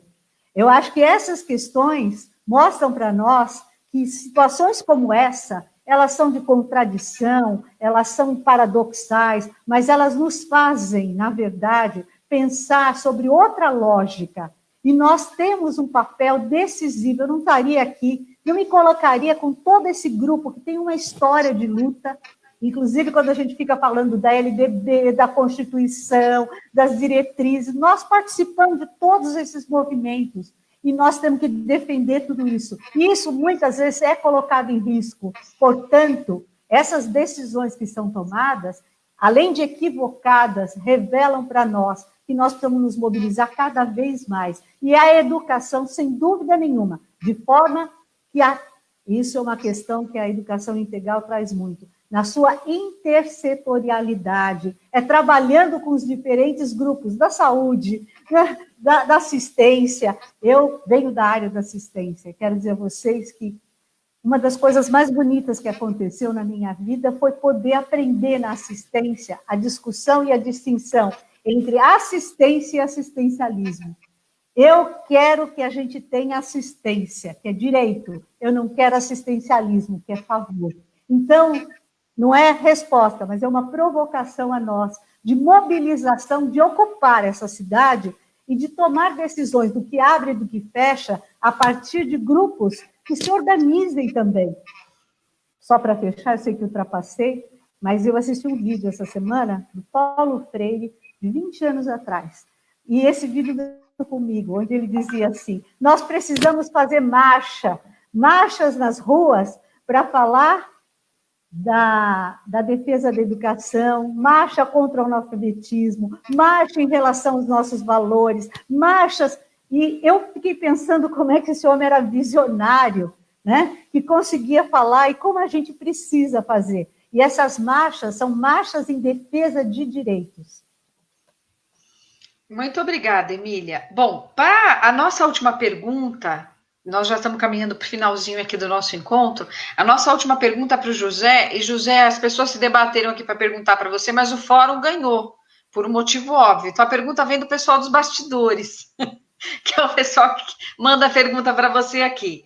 Olha só, José, o que você diria para uma escola que está pensando em pleitear esse lugar junto ao Conselho? De projeto especial, experimental, vale a pena? Quais os maiores desafios? E que ganhos a sua escola está sentindo, como já agora que já obteve, ou a aprovação do Conselho Municipal de Educação? Uhum. Libera o microfone. Aí, a pergunta é muito grande, então isso é uma injustiça. É quase uma então, prova, né, José? É quase uma prova, o que é isso? Vou ter que pensar aqui, tá? Gente, assim, como eu falei no início, são várias escolas que estão nesse processo. Eu tenho tido a oportunidade, o prazer de conversar com vários professores, diretores, coordenadores que buscam conhecer, assim como a gente busca conhecer o Amorim, o Campos Salles, o João Pinheiro e o Céu Jaguaré, eles também estão buscando conhecer entre essas escolas o Antônio Duarte. Então, são muitas e muitas e muitas. Eu não enumeraria aqui. Por quê? Primeira questão é essa, o diagnóstico, e se você consegue fazer um diagnóstico das escolas hoje, ele te assusta, né? Porque o aluno não aprende. Então, entra nessa questão aí do fracasso escolar, do fracasso das aprendizagens. O diálogo não se dá, ou se dá de forma hierarquizada. Então, esse grupo de diretores, de coordenadores, de professores, eles se sentem insatisfeitos. E, obviamente, o ser humano busca uma saída. Então, são inúmeras escolas hoje. Qual é a questão aí? Diálogo, Ou seja, porque nesse momento tem muito conflito, então tem que ter espaços democráticos, espaços físicos, inclusive, para sentar e conversar, e chorar, e brigar, e solucionar, né? Diálogo para construir o objetivo, para construir aonde nós queremos chegar, construir a proposta. Tá? Então, diálogo, estudo, né, porque precisa estudar, precisa ler, precisa buscar, ler a LDB, a Constituição, ler autores, né, que discutem pedagogia, que discutem, né, leitura, estudo, que a gente tem isso garantido na nossa escola, todo dia, inclusive, né? Então, tem lá um espaço garantido. Então, estudo, diálogo, escrita, escreve para você constituir o projeto político-pedagógico, né? Então, esse processo, lindo, professor, funcionário, alunos, aluno é fundamental. E olha, os alunos têm as melhores ideias. Os alunos, eles não erram uma. É incrível. Você fala, agora eles não vão acertar, eles acertam todas. Quando você está sem saídas, ouça os alunos. Eles encontram saídas. Não tem uma vez que eles não encontram. Então, os alunos, os pais, né? Enfim, essa comunidade. Então, eu penso que é isso. O grande problema que eu vejo ainda é a questão da democracia. Né? A gente perde o pé nessa questão da democracia, porque, na maioria das vezes, esse diretor de escola ele tem uma estrutura organizacional que não é democrática e, na maioria das vezes, leva a ele não ter uma postura democrática. Então, para você ser um gestor hoje democrático numa rede, você muitas vezes precisa lutar para isso, lutar para ser democrático. É meio complicado, mas é real. Então, eu diria isso. Qual foi os nossos ganhos, rapidamente? Nossos ganhos, eles são constantes e, ao mesmo tempo, esse processo ele não se estabiliza, ele não encerra. É um processo dinâmico o tempo todo, né? Até porque aluno muda, os pais mudam, os professores, na maioria das vezes, também mudam, chegam novos professores, uns se aposentam. Só para você ter ideia, entre o final do ano passado e até agora, em julho, 7 professores se aposentaram da nossa escola. 7 é muita gente, né? Então, virão novos professores. Há um processo de formação fantástico, porque esse professor chega, ele não conhece a escola, que loucura é essa? Então, você tem que trabalhar, tem que formar, tem que conversar, é incrível. Mas, assim, nós estamos ganhando por quê? Que eu penso, assim, que aquela comunidade está ganhando. Primeiro, nós temos professores que encontraram um rumo para a vida, porque o professor gosta de dar aula, todo professor quer que seu aluno aprenda, é isso. Seja ele conservador, liberal, de esquerda, de direita, do centro, de cima, de baixo. Ele quer o quê? Dar aula. E ele quer que o seu aluno aprenda. Cara, o problema é que nessa escola tradicional, o aluno não aprende. Ele briga. Por que o professor se estressa? Porque o aluno não aprende. Né? E ele briga para o aluno aprender. Então, quando a gente entendeu que mudando essa forma de organização, esse aluno aprende, esse professor foi a loucura. Todos os professores, todos, foram a loucura. Então, assim, a gente ganhou, porque eu tenho um professor hoje muito mais engajado, muito mais participativo, muito mais empenhado, inclusive a questão de faltas, reduz-se as faltas, porque ele tem um compromisso. Então, nós estamos falando ali de aliança, nós estamos falando de vínculo entre professor e estudantes, vínculo entre professores, vínculo entre estudantes. Então, veja, isso foi um ganho fantástico. E, obviamente, se eu tenho esse ganho, esses alunos estão aprendendo. E se estão aprendendo mais e melhor, nós estamos conseguindo garantir este direito de aprendizagem desses alunos. Muito obrigada, José. Não, foi bacana. Olha, antes de eu passar para o último tempinho nosso, eu quero avisar vocês que terça-feira, dia 23/6, às 16 horas, nós temos uma super mesa do Fórum de Educação Integral. Essa super mesa, o tema é é fundamental. Olha o tema, vou ler para vocês. Isolamento social e violação de direitos. Estar em casa é estar protegido? Nessa mesa, que vai ser mediada pelo João Kleber, tem o Daniel Cara, o Ariel de Castro Alves, o Cláudio Marques da Silva Neto. Então, é uma mesa que, para nós, é um assunto que está à flor da pele, que precisamos debater. Então, esta é a mesa que nós estamos pedindo que vocês, por favor, ponham na agenda, porque ela é fundamental. Nós temos conversado muito sobre isso, e não está fácil para os meninos e meninas e para as mulheres. Lembrando que o Brasil, infelizmente, traz a marca de terceiro país em violência contra as mulheres, numa fila de 196 países. É uma triste história. Então, a violência contra crianças e contra mulheres precisa vir para o centro da agenda. Então, essa mesa é fundamental. Antes de passar para o tchau de vocês, que vocês vão ter que ser assim, nossa, aquelas pessoas para dar um tchau de 1 minuto, eu quero ler um comentário da Tatiana, vários lindos comentários tem aqui sobre a nossa mesa, e eu quero dizer, não, tem uma piadinha aqui mandando eu cantar, mas hoje não vai dar, o João Kleber falou para eu cantar, eu prometo, quem quiser, me procure que eu vou cantar, adoro, me deixa cantar que eu canto. Mas o que eu queria dizer a vocês é a frase que a Tatiana manda, e já me desculpar com a turma que mandou perguntas excelentes, com conteúdo, com conceitos, e que a gente, infelizmente, tem que fazer uma escolha aqui para conseguir viabilizar o nosso encontro. Olha só, gente, para iluminar o tchau de vocês todos, colegas, olha, precisamos ouvir essa mesa mais vezes, vozes inspiradoras para buscar o nosso sonho, uma educação pública de qualidade. Quem mandou para a gente é a Tatiana. Tá bom? Então, agora, eu acho que posso pedir pela ordem das falas, para vocês darem o seu tchauzinho, e eu faço meu tchau no final. Vamos lá? Como é que foi a ordem das falas? Emilinha primeiro? Libera o áudio, Emília. Eu quero me despedir com uma fala da Cora. Emília, vai...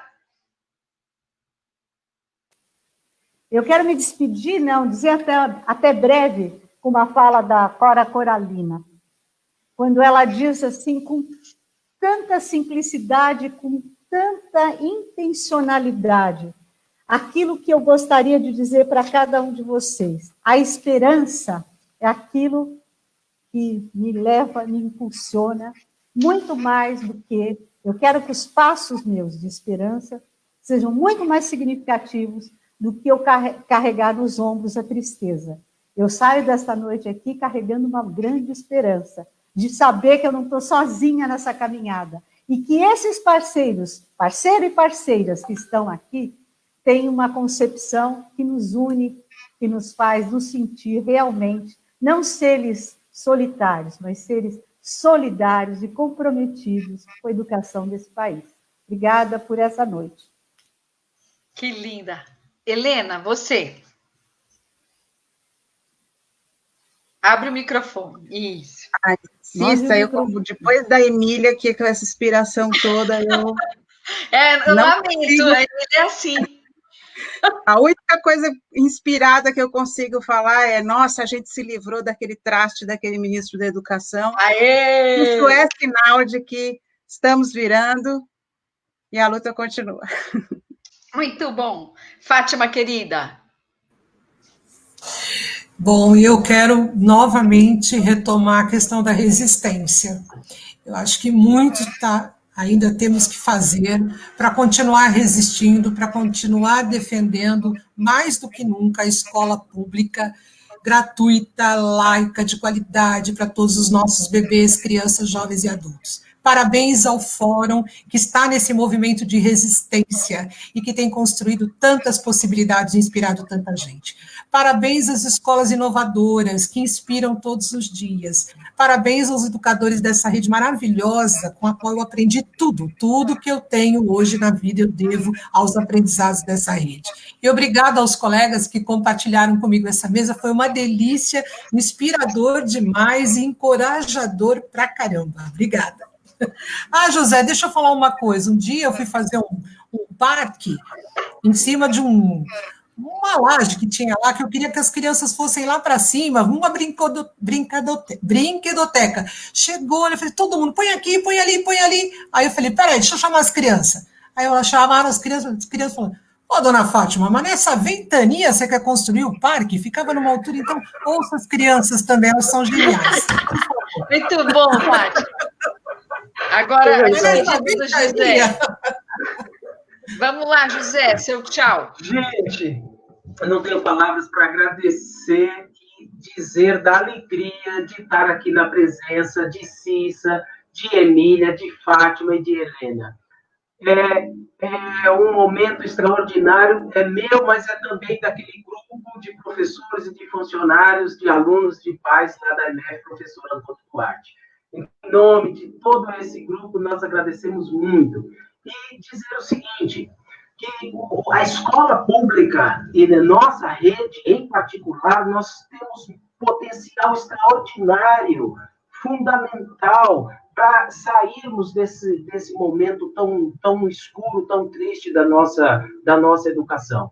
Então, defender a escola pública significa dizer que nós podemos, sim, encontrar saídas, encontrar alternativas que garantam o direito de aprendizagem de todas as nossas crianças. E nós, enquanto servidores e enquanto educação pública, nós temos plena capacidade para fazer isso. Não tem dúvida.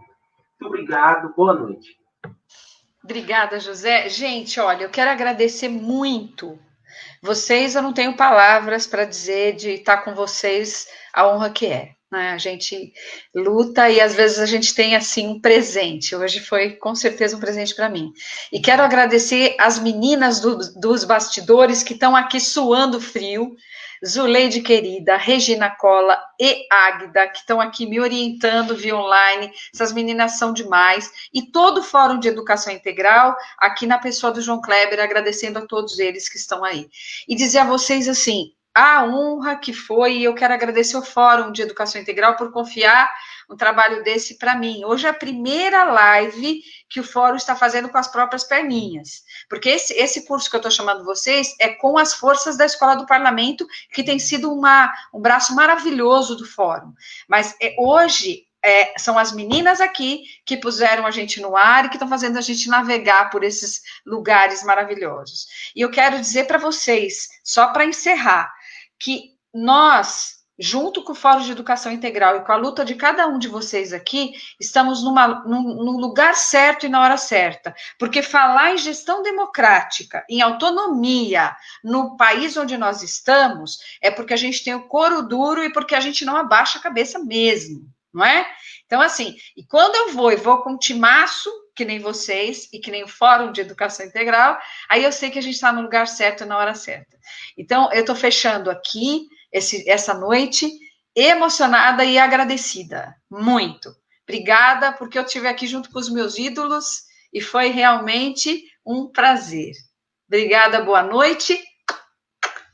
Obrigada às pessoas que estão com a gente aí. E eu não vou cantar porque eu respeito a sexta-feira de vocês, é tarde. Tchau. Obrigada. Ótima, obrigada. Prazer enorme, gente. Um beijo, tchau. Beijo. Você vai tirar a gente do ar. Isso. Obrigada, gente. Emília. Obrigada, eu. Obrigada, Fátima. Obrigada, Cissa. A melhor mediadora de todos.